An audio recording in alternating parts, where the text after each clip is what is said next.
If you're going to work tomorrow because that's what you did yesterday, you're not going to be as good tomorrow as you were yesterday. I'd never had anybody say something like that to me. You could be a great one. You could be the national champion. You know, some people are about as committed as a kamikaze pilot on his 39th mission. When I was a boy, during the Depression, we lived next door to some rich folks. I knew they were rich for two reasons. Number one, they had a cook. Number two, the cook had something to cook. Where would my integrity be if I came here unprepared to make something, a presentation that could make a difference in your life? And when I choose to eat too much today, I have chosen to weigh too much tomorrow. You see, most people never dare to evaluate really where they are. Zig, they tell me you could sell anything to anybody. I said, yeah, they lied to you. So many times, you know, the employee goes to the employer and says, give me a raise, then I'll start coming to work on time. He was an American author, salesman, and motivational speaker. He served in the United States Navy during World War II from 1943 to 1945. In 1968, he became Vice President and Training Director of the Automotive Performance Company. He's Zig Ziglar, and here is my take on his top 10 rules for success.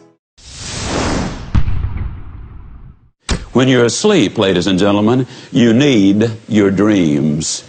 I'm here to tell you that when you're wide awake, you also need your dreams. You must have your goals. You'll never make it as a wandering generality. You must become a meaningful specific. If you're going to work tomorrow because that's what you did yesterday, you're not going to be as good tomorrow as you were yesterday because now you're 2 days older and no closer to the goal which you do not have. You can't make it as a wandering generality. Tell us about some of the jobs that you've held over the years selling and what you've sold and some of the lessons that you learned in selling over the years. Well, I sold heavy-duty waterless cookware on the door-to-door demonstration plan, and that was a marvelous experience. It took me, for the first 2.5 years, I struggled financially. Now, that doesn't mean I didn't sell a lot, because I did. I sold my furniture, sold my car. And that's fairly close to the truth. It really was. Then I went to a meeting, and a man named P.C. Merrill, who's an American Indian, persuaded me that I could be the #1 salesman in America out of the 7,000-member sales force. He said, you've got everything that it takes to be a great salesman if you just believed in yourself and went to work on a regular schedule. And this is in the cookware business. That's still. right. Okay. And I put on the demonstration and door-to-door sales and so forth. I'd never had anybody say something like that to me. You could be a great one. You could be the national champion. Now, I've always been loved, but nobody ever thought of me as a champion. Because of Mr. Merrill's integrity, and because he had written the training program, and because he had set all of the records, I took him absolutely at his word. The previous year, I had not been in the top 5,000 out of that 7,000-member sales force. But the year after Mr. Merrill got through with me, I was #2 out of the 7,000. Had received the best promotion that that was available in the company at that time. And the interesting thing about the success that year, he did not really teach me that much about sales. I'd been in it 2.5 years at that point. But what he did teach me was about who I was. The picture I had of myself changed dramatically. I started thinking as a champion and performing as a champion. And I did finish #2 and had that wonderful promotion. Commitment plays heavily in everything. If you've made a commitment, when you hit the rough spots, not if, when you hit the rough spots, your immediate thought is, how can I solve the problem? If you've not made the commitment when you hit the rough spot, whether it's in marriage or education or career or whatever, your first thought is, man, how can I get out of this deal? And so that commitment plays a huge role. And as you know, some people are about as committed as a kamikaze pilot on his 39th mission. I mean, they don't really take it that seriously. I was raised in a little town of Yazoo City, Mississippi. Now, I know that a lot of folks go around the country trying to impress people by claiming to be from Yazoo City. But I really am. Now, when I was a boy, during the Depression, we lived next door to some rich folks. I knew they were rich for two reasons. Number one, they had a cook. Number two, the cook had something to cook. And During the Depression, that was a sure sign of wealth. I was over there for lunch one day, as I tried to be every day. And now don't misunderstand that. Even though there was a Depression on, we certainly had plenty to eat at my house.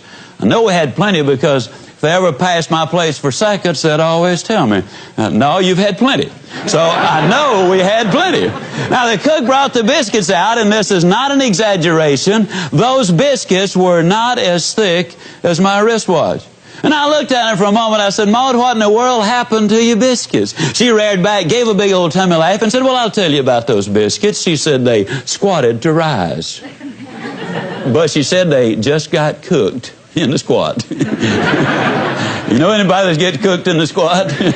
You know anybody who's going to do something just as soon as, or they're half a mind to do such and such a thing? You ever have anybody say, well, you know, wait till the kids get out of school and then I'll really get involved in this project. We got so many things going on right now. Wait till they're out of school. Wait till summertime comes and then I'll really get busy. The kids get out of school, you know what they say then? Well, you know, I didn't realize it, but I got to take the kids somewhere every day. I had more time when they were in school. Wait till they get back in school and then I'll really get busy. Kids get back in school, you know what they say then? Well, you know, for the first time in 19 years, dear old Central High has finally got a winning football team, and you got to support the kids there. Wait after the football season is over, then I'll really get busy. Football season in, you know what they say then? Well, here it is, Thanksgiving and Christmas and New Year's, and people don't want to be bothered with this sort of thing this time of year. Wait after the first of the year, man, then I'll really get busy. After the first of the year, you know what they say?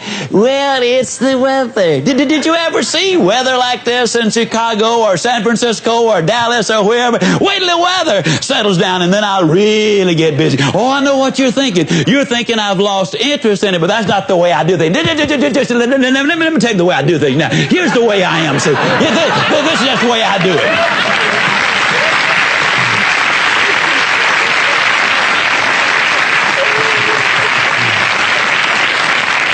See, the way I do things is I get everything organized. I get it lined up. I have everything in just such and such order. And then, man, once I get it all put together, that's when I really get after it. I mean, that's just the way. I've always been that way. Do things that way. I know some of these other folks are ahead of me right now, but you just wait. I'll catch them. But this weather, it is just so horrible. Wait till it clears up. And the weather clears up, you know what they say then? Well, here it is. It's Easter time. And Easter time, you know, that's a family time. And we always spend a lot of time together. And you said so yourself. The family is extremely important to you. You do the work for the family, and if you can't spend some time with them, you might as well not do all the work. I mean, wait till after Easter's over, then I'll really get busy. And then after Easter, you know what they say? At long last, we've got some beautiful weather. And I haven't hit a golf ball or wet a hook and I don't know when. Man, I got to have some R&R. I got to have some rest and relaxation. And you know, you say if you can't work all the time, I mean, an individual needs some time with himself. Wait till I relax a little bit, and man, then I'll really get after it. And finally, they get after it a little bit, you know, or when they have the fun and relaxation, then they say, well, it's almost time for the kids to get out of school. And that's where we came in. As we'd say down home, folks, you can put this in your pipe and smoke it, because it's the truth. The people who wait for Aunt Matilda to move out, or John to get on the day shift, or the new models to come out, or the new mayor to come in, or for the new advertising campaign to get started. The people who wait on the new senator in Washington, or until inflation slows or the rate of interest come down, the people who wait for changes to take place out there before they do the changing in here are flat going to end up getting cooked in the squat. The rule is simple. You do it now. You do it now. How many of you feel like I've made this talk before? Can I see your hand, please? Several hundred times. I made it yesterday. You know what I did between yesterday and today? I spent over 6 hours getting ready for today. You see, I think it would be arrogant if I thought I could stand up and spit it out just because I did it yesterday or hundreds of times. That's arrogance. That's when Buster Douglas knocks out Mike Tyson. That's when an expansion team in Houston beats an established NFL team in Dallas. I dare not. Look at the people here, several thousand. I'm taking over an hour. That's several thousand hours of time. Where would my integrity be if I came here unprepared to make something, a presentation that could make a difference in your life? There is no way. You got to prepare for it, ladies and gentlemen. almost did not go to the most important sales meeting I would ever have missed. That's that morning I awakened. I'd been up there in Charlotte all day long at a meeting and didn't learn anything. 5 o'clock, the alarm clock goes off, and it was an alarm clock in those days. Now it's an opportunity clock. If I can hear it, that means I've got an opportunity to get up and go. If I can't hear it, that might mean I done got up and gone. Well, anyhow, went off. We were living in a little 3-room apartment above a grocery store. 5 o'clock, weather was horrible. When the clock went off, you know, I looked out and I said, no sane person would ever get in a little Crosley automobile without a heater in weather like this and drive all the way to Charlotte to go to another meeting. So I lay back down. As I lay down, the words of my mother came back to me. Son, if you work for a man, you work for him all the way. You're loyal to him in every way. And if your word is no good, you're no good. I had promised this company, which had taken me 2 months to get the job, that if they would give me the opportunity, I'd be at every sales meeting, I'd be at every training session. And in 2.5 years, despite my lack of success, I'd been at every sales meeting, at every training session, and I'd never even been late. The words of my mother came back. I rolled out of bed, went to the meeting. That's the one that changed my life. How did it change your life? It changed my life because that's the day that Mr. Merrill persuaded me that I could be the champion. Okay. Comes full circle. Then. Oh, man, it sure did. And so it made all the difference in the world. Yeah. I want to talk a little bit about goals on the line of how do you lose 37 pounds and write a book. I'm just going to kind of give you that as an example. For 24 years of my adult life, by choice, I weighed well over 200 pounds. I say by choice because, you see, I have never accidentally eaten anything. I mean, it's always been deliberate. And when I choose to eat too much today, I have chosen to weigh too much tomorrow. You can choose to set goals and realize your potential, or you can choose not to set them. Now, if you choose not to set them, you got to understand that the consequences are not going to be good down the road. For 24 years, I was going to lose that weight. As a matter of fact, in 24 years, I lost several thousand pounds of weight. How many of you already know exactly what I'm talking about? But it wasn't until I wrote it down, put a date on it, listed the obstacles I had to overcome, identified the people, the groups, the organizations I needed to work with, spelled out a plan of action, set that time limit in there, and identified all of the benefits to me. It was only when I did that that the goal became a reality, and I lost the weight. For 10 or 15 years, I was going to write a book. You know anybody who's going to do just a whole lot of things, folks? I was going to write a book. But it wasn't until I got busy writing the book and writing the plans first before the book ever materialized.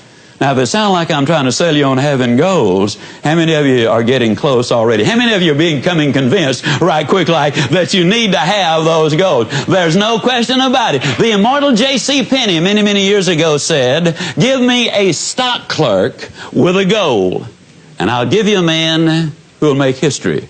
But give me a man without a goal, and I'll give you a stock clerk.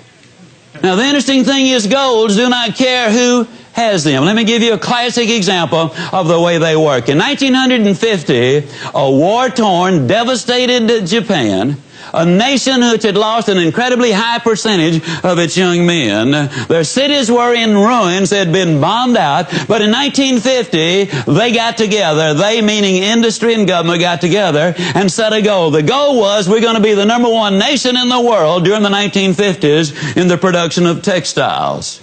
In 1959, ladies and gentlemen, they accomplished that objective. In 1960, they set another goal. We're going to be the #1 nation in the world in the production of steel. Now, when you understand there's no iron ore in Japan of any significance, there's no coal of any significance there, we're going to be the #1 nation in the world in the production of steel, it seemed like an absurd goal, and yet they reached their objectives. They had taken all of the steps. In 1970, the Japanese set another goal. They said during the 70s, we'll be the #1 nation in the world in the production of automobiles.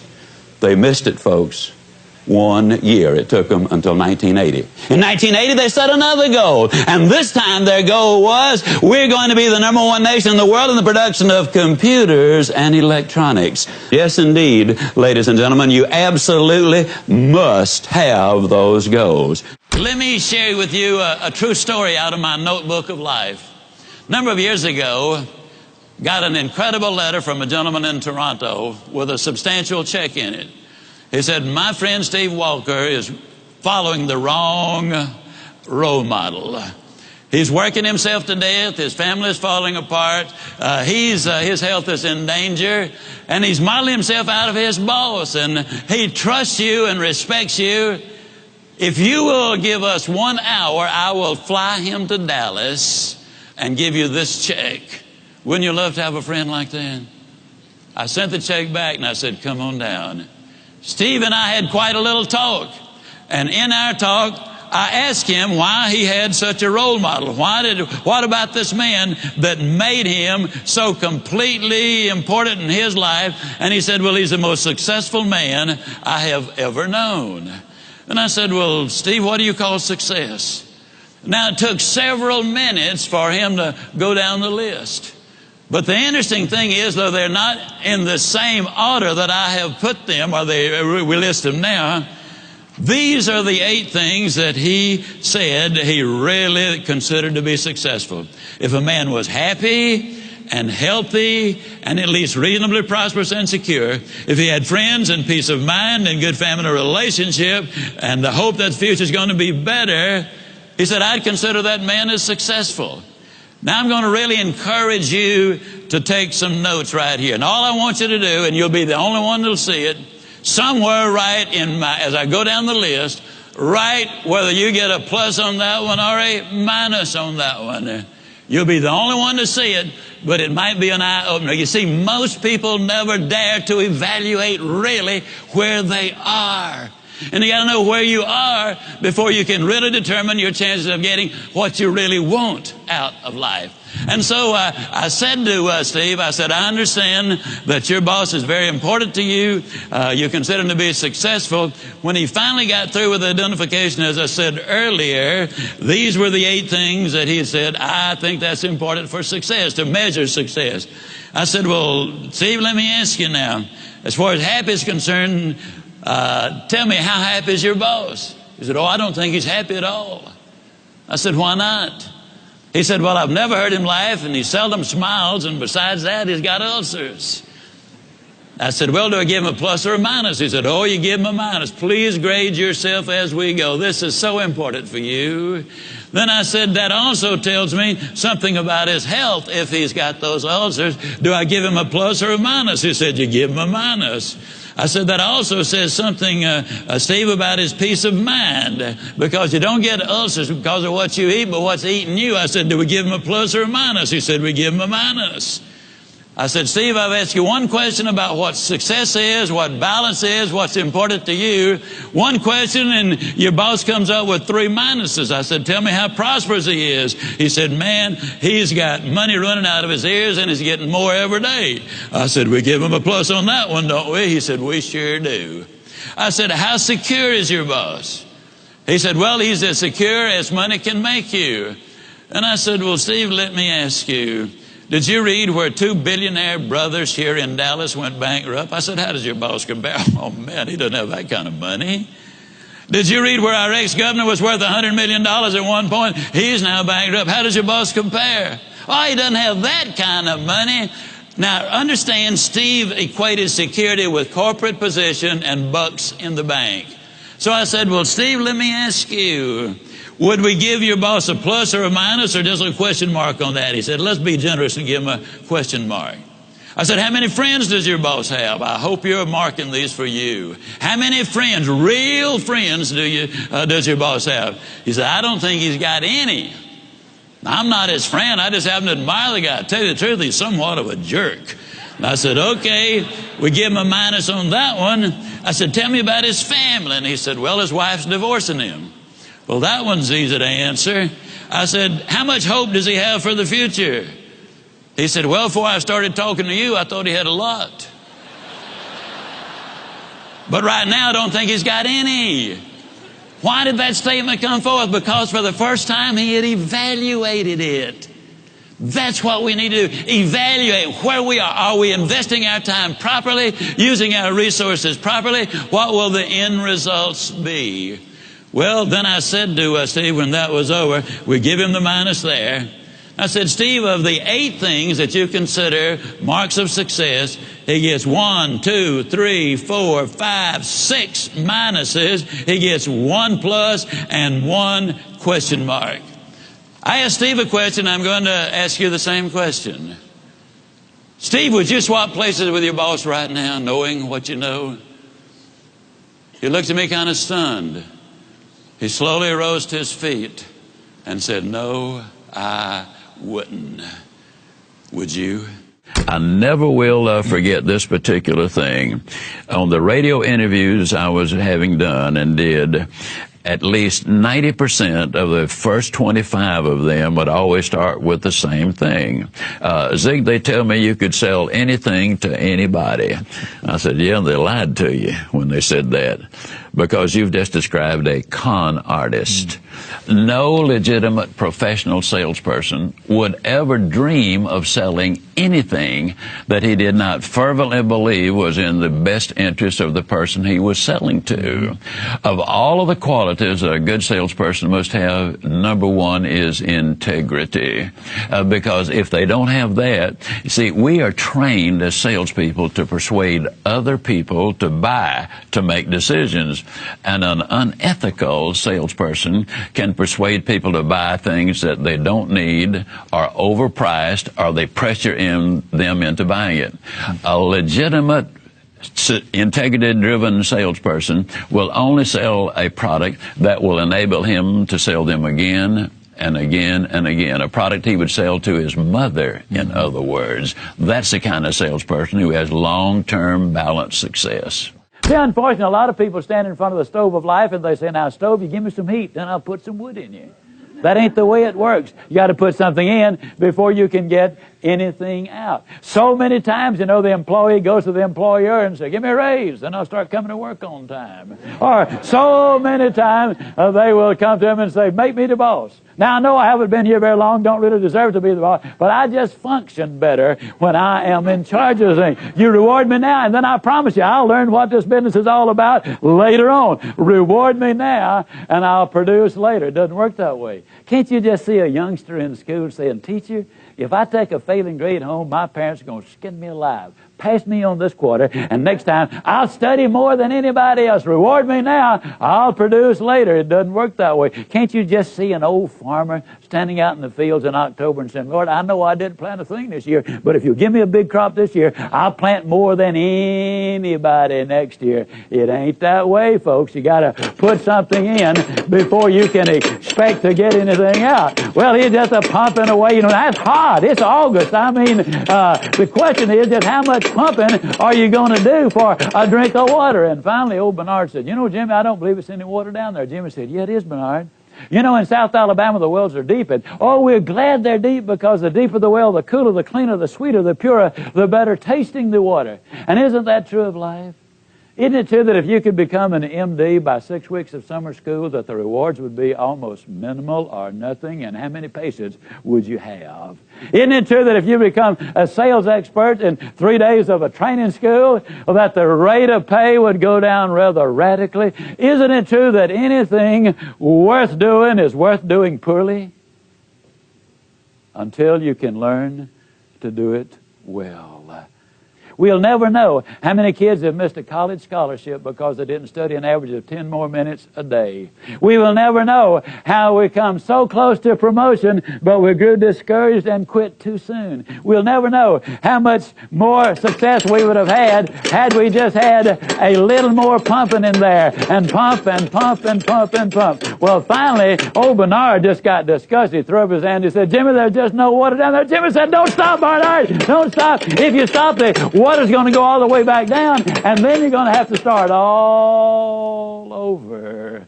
The reality is, folks, and I'm totally convinced of this, this is the story of America. This is your story. This is the story of success. This is the story of life. I believe with all of my heart that if you will pump long enough and hard enough and enthusiastically enough, that eventually the reward is going to follow the effort. And then once that water starts to flow, all you got to do is just keep a little easy, steady pressure on it, and you're going to get more water than you can possibly use. The basic problem is this. So many times people get involved in something and they'll say, well, I'll give it a try, and if it works out, that'll be good, and if it doesn't work out, I mean, hey, I ain't gonna kill myself. You know what I mean, fella? Well, I gotta tell you something, folks. You're gonna pump forever like that before anything happens. When you get into something, grab that sucker and get with it. And then once the water starts to flow, then, ladies and gentlemen, that's what Strategies for Success is all about.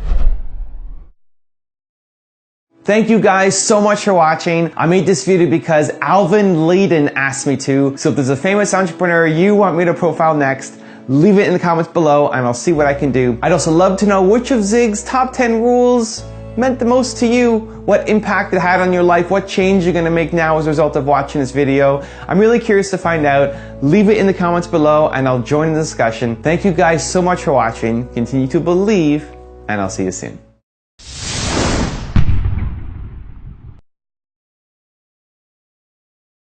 You need to read at least 20 minutes every day.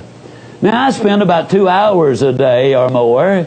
But you got to understand, this is my business, this is my life, this is my profession. I got to do it. Fortunately, I just absolutely love to do it.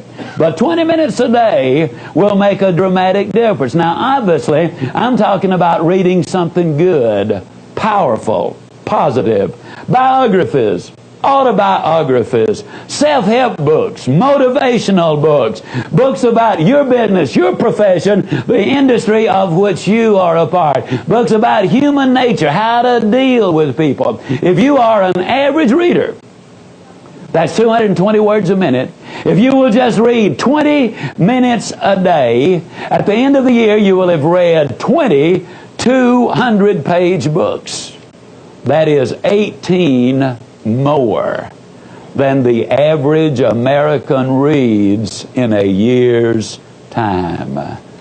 That will give you a colossal advantage in whatever it is that you're doing.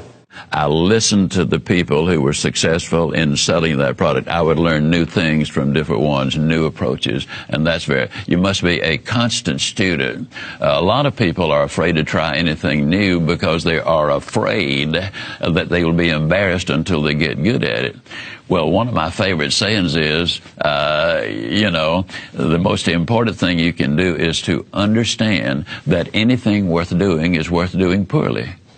What do you mean by that? Until you can learn to do it well. My first few sales calls were pathetic, but I knew it was worth doing, so I kept after it, My first few speeches were a disaster, but I believed that I could develop into that, so I kept at it until I could do it effectively. And all skills are exactly the same way. No running back that sets the records ever set a record the first time he picked up a football. Sure. And you can go right down the line with that. So if it's worth doing and you believe in it, go ahead and fail. And the more times you fail, the closer you get into success, because you should be learning on every simple thing that you do.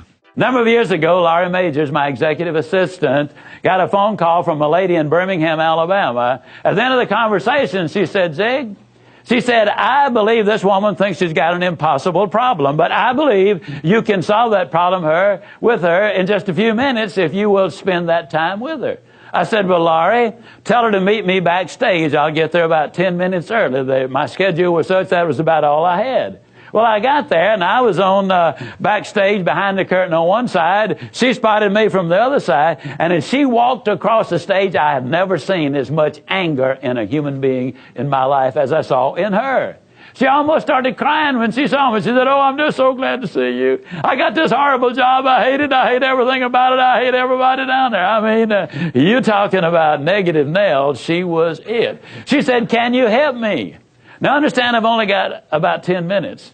So I looked at her, and one thing I have learned, I don't do counseling, but I talk with a lot of people who do, in psychology, psychiatry, and the ministry. And they tell me that everybody who comes to you with a problem are not necessarily looking for a solution. I couldn't understand that for a long time. Why do they bring you a problem if they don't want to solve it? Well, I can tell you why. They want to tell you about it, you about it, you about it, you about it, and you about it. And if you foul up the deal and solve the problem, they can't tell you again, you again.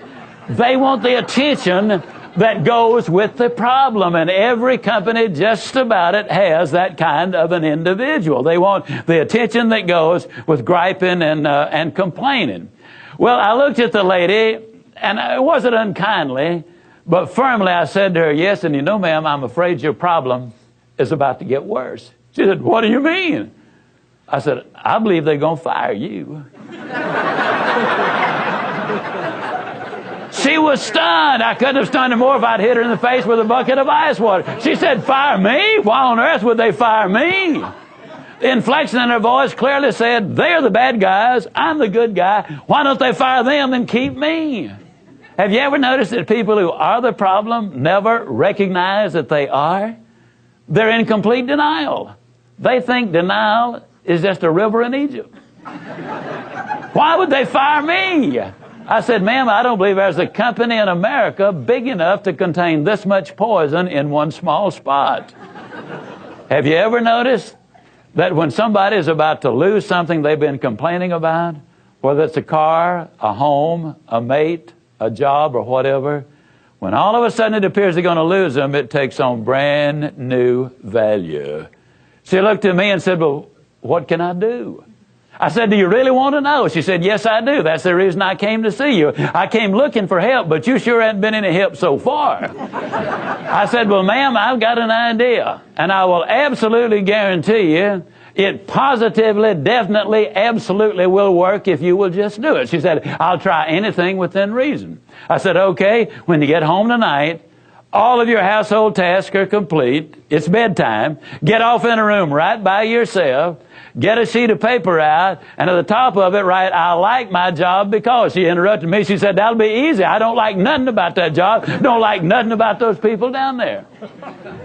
And I said, well, just as a matter of curiosity, do you work there for benevolent reasons, or do they pay you for working there? She said, well, I got to confess, they pay me. And I said, and you don't like to be paid? Oh, she said, yes, I do. I said, okay, tell you what you do. Open your notebook right now. We'll start our list of the things you like about your job. They pay you for working there, and you do like it, don't you? She said, absolutely. But she just stood there. I said, no, open your notebook now, and we'll get busy on the list. She just stood there. I said, ma'am, let me tell you what my experience in life has been. I've discovered that in 100% of the cases, no exceptions, people who won't take step number one never take step number two. You see, she had come to me with an impossible dream. Her dream was that nice Mr. Ziglar was going to solve all of her problems, and she would live happily ever after. Well, folks, I got news for you. I can't solve her problems. I can't solve your problems. But I will give you some steps that I'll absolutely, definitely, and positively will work for you, as it worked eventually for her. I said, well, ma'am, let me tell you something. Unless you're willing to take step number one right now, it's been nice talking with you. She angrily opened her notebook. Before we got through, there were 22 things she liked about her job. Not only did they pay her for working there, they paid her above average. She had 3 weeks vacation with pay. She had a retirement program. She was in on profit sharing. She had health insurance, life insurance, and accident insurance. She lived less than 10 minutes from home. She was in on management decisions. The company sent her to 3 seminars a year to be paid for. She had her own private office and parking place. 22 things that she liked about her job. Now I said, ma'am, when you get home tonight, everything is finished. Get off in a room right by yourself. Close the doors, change one word from I like my job to I love my job. Get in front of that mirror, and folks, I cannot say this strongly enough, but I'm going to try. The eyes are the windows of the soul. Look yourself in the eye and with excitement and enthusiasm say, I love my job because they pay me for working there. I love my job because they pay me above average for working there. I love my job because I have a wonderful insurance program. I love my job before every one of the statements. You will sleep better that night. You see, there's something hidden in what I'm saying to you now. When she says, I like my job, she's really saying, I'm grateful for my job. And of all of the emotions we can have, according to Hans Selye, the #1 stress specialist in America, the healthiest of all human emotions is gratitude. I said, you go down that list. I like my job. I love my job, rather. That is a way of gratitude. You'll sleep better the first night. Tomorrow morning, when you get up, get back in front of the mirror just before you go to work. Get back in front of the mirror and repeat the process again with excitement and enthusiasm. I love my job because, and take the list with you. Because the reality is, you see, you will have started to change from a fault finder to a good finder. Some people do really find fault like there's a reward for it. They really do. Take the list with you, and you will be able to add to that list, absolutely guaranteed. Do this every morning and every night, and you will have an astonishing recovery from this advanced case of stinking thinking. Now, I didn't say that to her, but I'm saying it to you. That's what it was. It was an advanced case of stinking thinking. Well, 6 weeks later, I was back in Birmingham, Alabama. I was doing a follow-up sales seminar.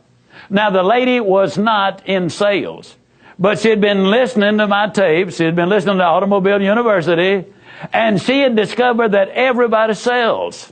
Everybody who will ever hear this is in selling.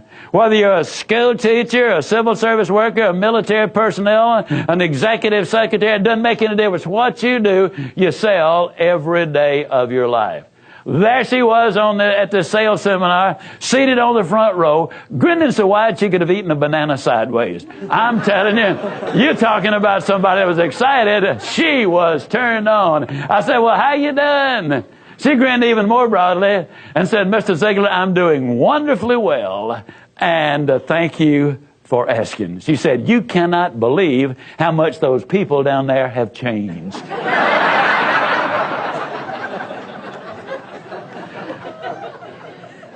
I got to lay it on the line, folks. You're not going to change anybody else till you change you. Everything really does begin with you. Now, you see, the unfortunate thing, this lady had been raised in a very negative environment. First, her parents had told her that she'd never amount to anything. They had said, you know, you're always late, you're always sloppy, why can't you be like your brother or your sister or whatever? When she got married, her husband had continued it, and so her self-talk had become completely negative. Everything that she said about herself was negative. Like Dad said, I'll never amount to anything. Or like my husband says, I can't do anything right. But when she started changing the input, then some radical changes took place. Ziglar. Inspiring true performance.